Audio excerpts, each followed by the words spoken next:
नमस्कार। भोरे भोर में आपका बहुत बहुत स्वागत है। आज भोरे भोरे की शुरुआत हम एक प्रश्न से कर रहे हैं। आप ये भी जानते हैं कि बहुत जल्दी 3-4 महीने के बाद आपको वोट देना है, अपनी सरकार चुननी है और बिहार विधानसभा के साथ साथ विधायकों के चुनाव के साथ साथ आपको मुख्यमंत्री भी चुनाव करना है। अब देखने वाली बात होगी कि चुनाव की तिथियां कब तय होती हैं, लेकिन उससे पहले आप तैयारियां करना शुरू कर चुके होंगे। आपने अपने मन में ये बात भी रख ली होगी कि किस तरह के विधायक आप चुनेंगे इस बार। तो आपसे सबसे पहला हमारा प्रश्न होगा और इस प्रश्न के साथ ही आज शुरुआत करते हैं कि आप कैसा विधायक चुनना चाहते हैं, आपके विधायक में क्या खूबियां होनी चाहिए और किस तरह के व्यक्ति को आप इस बार वोट देंगे। आइए आगे बढ़ते हैं। आज भोरे भोर की सबसे अहम खबर, जो खबर आपके तक पहुंचनी बहुत जरूरी है। बिहार में 2 मुख्य दल चुनावी प्रक्रिया में पूरी तरह से लग गए हैं। जहां एक तरफ नीतीश कुमार एक बार फिर से मुख्यमंत्री बनने का पूरा इंतजाम कर रहे हैं, पूरी तैयारियां कर रहे हैं, योजनाबद्ध तरीके से अपने पार्टी और कार्यकर्ताओं के साथ वो बातें कर रहे हैं। वहीं दूसरी तरफ एक और पक्ष है जिसे महागठबंधन कहते हैं। भले ही ये कहा जा रहा हो कि महागठबंधन अभी पूरी तरह से अपने रॉ में नहीं है, महागठबंधन में एकजुटता नहीं है, हर दल एक दूसरे से कहीं ना कहीं अपने अपने हिस्से के लिए भिड़ा हुआ है, कोई किसी का साथ नहीं दे रहा है और चीजें अभी तक एकजुट नहीं हुई हैं। इन सब के बावजूद तैयारियां जबरदस्त हैं और कहीं ना कहीं आरजेडी ने अपने मुख्यमंत्री का उम्मीदवार घोषित कर दिया है और साफ तौर पे कह दिया है कि जिन्हें तेजस्वी को मुख्यमंत्री मानना है वो उनके साथ चल सकते हैं। ये सब बातें तो हो ही रही हैं। इस बीच में जिस तरह का नजर आ रहा है सब कुछ, जहां एक तरफ सभी अपने अपने तैयारी में लगे हुए हैं, वहीं जदयू और एनडीए की तैयारी कुछ अलग दिशा में जा रही है। जदयू और नीतीश कुमार भले ही ये मानते हों कि उनके मुकाबले में तेजस्वी यादव एक मजबूती के साथ खड़े हो गए हैं, पर उन्हें नजरअंदाज करने का भी योजना बन रहा है। योजनाबद्ध तरीके से तेजस्वी को छोड़कर लालू प्रसाद और उनके 15 साल के कार्यकाल पर हमला किया जा रहा है। आपने देखा होगा कि जब भी बातें होती हैं तो नीतीश कुमार लगातार तेजस्वी यादव को किनारे करके उन्हें यह साबित करना चाहते हैं कि वो अभी बच्चा है। आपने सदन में भी देखा होगा कि जब तेजस्वी यादव बोलने के लिए उठते हैं तो वो सीधे तौर पे कहते हैं कि आप चुप रहिए, ये बातें आपके पिताजी कहेंगे।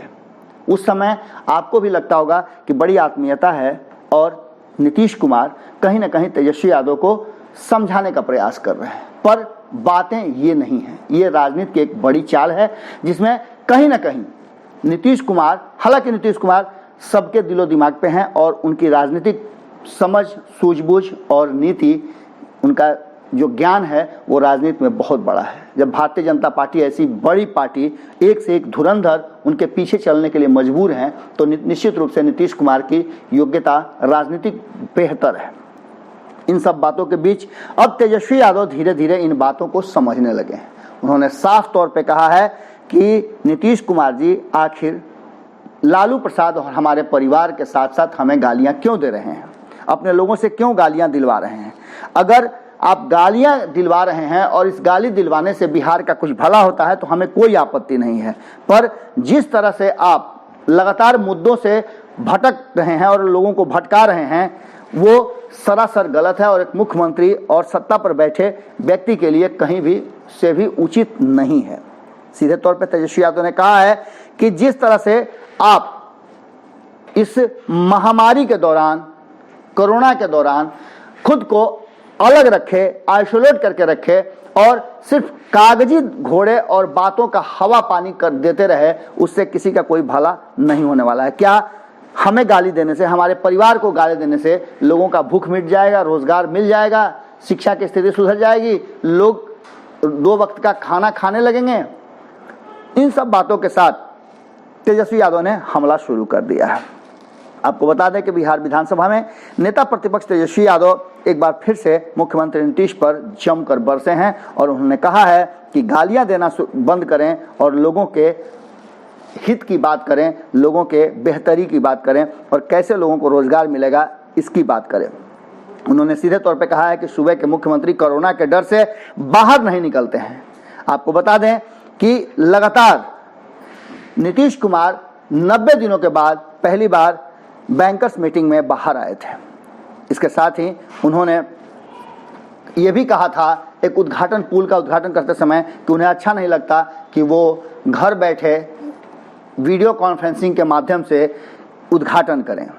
इस बीच में एक नया अपडेट ये आया है कि आपने देखा होगा कि जेडीयू के कई लोगों ने इस्तीफा दे करके आरजेडी का दामन पकड़ा है। पूर्व मंत्री जावेद अंसारी और शगुन सिंह के साथ साथ अशोक गुप्ता ने आरजेडी की सदस्यता ग्रहण की और ये शुरुआत हो गई है आरजेडी के पहले स्टेप में बढ़त लेने का। इन सब के बाद तेजस्वी यादव ने साफ तौर पे कहा कि जेडीयू में भगदड़ मचने वाली है, क्योंकि सबको पता चल गया है कि इस बार नीतीश कुमार के लिए रास्ते बहुत ही कठिन हैं और बिहार की जनता ने फैसला कर लिया है कि नीतीश कुमार अब फिर नहीं। इसके साथ साथ सबसे महत्वपूर्ण बात जो तेजस्वी यादव ने कही है वो ये है कि तेजस्वी यादव ने साफ तौर पे कहा है कि वो सभी वर्ग के लोगों को उनकी योग्यता और संख्या के हिसाब से टिकट देंगे। इस बार किसी तरह का कोई जातीय समीकरण के साथ साथ सबको बराबर बराबर हिस्सेदारी मिलेगी। उन्होंने साफ तौर पे कहा है कि जेडीयू में भगदड़ मचना तय माना जा रहा है और इसके साथ ही जेडीयू तो लगभग समाप्त होने जा रही है। इतना ही नहीं, उन्होंने ये भी कहा कि नीतीश कुमार ने पूरा मन बना लिया है भारतीय जनता पार्टी में अपनी पार्टी का विलय कराने के लिए, क्योंकि उनके पास अब कोई दूसरा रास्ता नहीं रह गया है। इसकी तैयारियां भी उनके पंचरत्न करना शुरू कर चुके हैं, इसलिए कि अब नीतीश की आइडियोलॉजी का कोई गुणगान नहीं करता, नीतीश के बारे में कोई कुछ नहीं कहता। अब या तो भारतीय जनता पार्टी के बारे में और उसकी नीतियों के बारे में गुणगान किया जा रहा है जो नीतीश के अगल बगल में बैठे लोग हैं, या फिर लालू प्रसाद और हमारे शासनकाल को, माता पिता के शासनकाल को, उनकी कमियों को, या फिर उन्हें गाली देने का, झूठा प्रपंच रचने का और उससे तुलना करने का काम ये लोग कर रहे हैं। साफ तौर पे तेजस्वी यादव ने कहा है कि हम लोग जनता के आवाज उठाते हैं और हमें गालियां दिलवाते हैं नीतीश कुमार। मुद्दों की बात जब भी हम करते हैं तो वो लोगों से अपशब्द कहवाते हैं। उन्होंने इस तरह के अपशब्द करने वाले लोगों को बैठा रखा है अपने अगल बगल में, जिससे उन्हें कोई लेना देना नहीं है। हम कभी भी किसी भी परिस्थिति में ऐसा नहीं कर सकते हैं। उन्होंने साफ तौर पे कहा है कि हमें भय दिखाने की जरूरत नहीं है, ना हमें भाजपा का भय दिखाएं और न ही हमें और किसी बात का भय दिखाएं। आपने हमें भय, झूठ मूठ का भय दिखाते हुए 2017 में जिस तरह से पाला बदला था और जिस तरह से जनादेश का आपने लूट मचाया था, उससे सबको पता है कि आप किस तरह के व्यक्तित्व के व्यक्ति हैं। आपने कहा था कि हमें जेल में ठूंस देंगे। इन सब के बाद आज भी हम जहां हैं वहीं हैं और आप अपने नीति और प्रकृति को लोगों के सामने उजागर कर चुके हैं। कोरोना संकट के दौरान भी सारी नीतियां और प्रकृतियां उजागर हो चुकी हैं। साफ तौर पे उन्होंने कहा है कि ऐसे तो इस महामारी के चुनाव होना नहीं चाहिए था, लेकिन अगर चुनाव आयोग चाहेगा तो हम लोग भी चुनाव मैदान में जाने के लिए तैयार हैं। तेजस्वी यादव ने साफ तौर पे कहा है कि सीएम रहते हुए नीतीश कुमार की पार्टी जिस तरह से व्यवहार कर रही है, जिस तरह से मुद्दा विहीन चुनाव कराने और लालू प्रसाद को दिखा दिखा करके चुनाव कराना चाहती है, इससे साफ जाहिर है कि 15 साल में नीतीश कुमार ने ऐसा कुछ भी नहीं किया जो वो लोगों के सामने रख सकें और दिखा सकें। वैसे भी अब नीतीश कुमार पूरी तरह से एक्सपोज हो चुके हैं और उनके पास भारतीय जनता पार्टी के पीछे पीछे चलने के सिवाय और दूसरा कोई भी रास्ता नहीं है।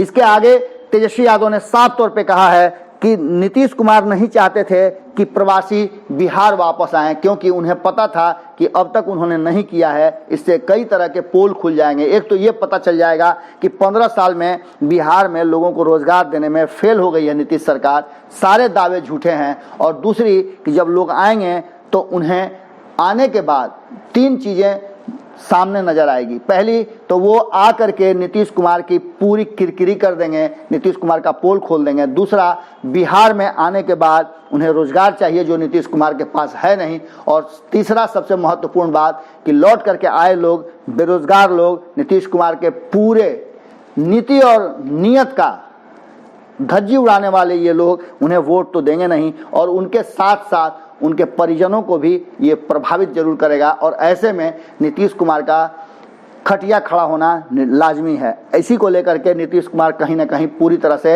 अब आंदोलित और भीतर ही भीतर डरे हुए नजर आ रहे हैं और हमें डराने का प्रयास कर रहे हैं, पर हम डरने वाले नहीं हैं। हम लालू प्रसाद के सेना के लोग हैं जो कभी किसी से नहीं डरे। भारतीय जनता पार्टी से हमें डराने का कोई प्रयास न करें, क्योंकि हम ऐसे सांप्रदायिक लोगों और देश को तोड़ने वालों के साथ कभी नहीं जा सकते, न उनसे डर सकते हैं। इसके अलावे सबसे बड़ी बात तेजस्वी यादव ने कही है कि हम पर आरोप लगाने वाले जरा अपने चेहरे को आईने के सामने रख करके और खुद से सवाल करें कि क्या वो पाक साफ हैं। उन्होंने कहा है कि इस आपदा की घड़ी में, कोरोना संकट के दौरान इतने घोटाले हुए हैं कि ये घोटाले निश्चित रूप से आने वाले समय में इस देश के और बिहार के सबसे बड़े घोटाले में शामिल होने वाले हैं। उन्होंने कहा है कि पूरी तरह से क्वारंटाइन सेंटर के नाम पर लूट मची हुई है, लोग भूखे मर रहे हैं, लेकिन ये लोग अपनी सत्ता की भूख मिटाने के लिए सत्ता के जोड़ तोड़ में उस लूटे हुए पैसे का दुरुपयोग कर रहे हैं। उन्होंने साफ तौर पे कहा कि कोरोना काल में लोग डिजिटल और वर्चुअल रैली कर रहे हैं और नीतीश कुमार को सिर्फ इस बात की चिंता है कि वो अपनी कुर्सी कैसे वापस लें, पर अब ये उनका ख्वाब ही रह जाएगा और ऐसी स्थिति में बिहार की जनता उन्हें कभी माफ नहीं करने वाली है, क्योंकि उनकी गलतियों की फहरिस्त A to Z हो चुकी है।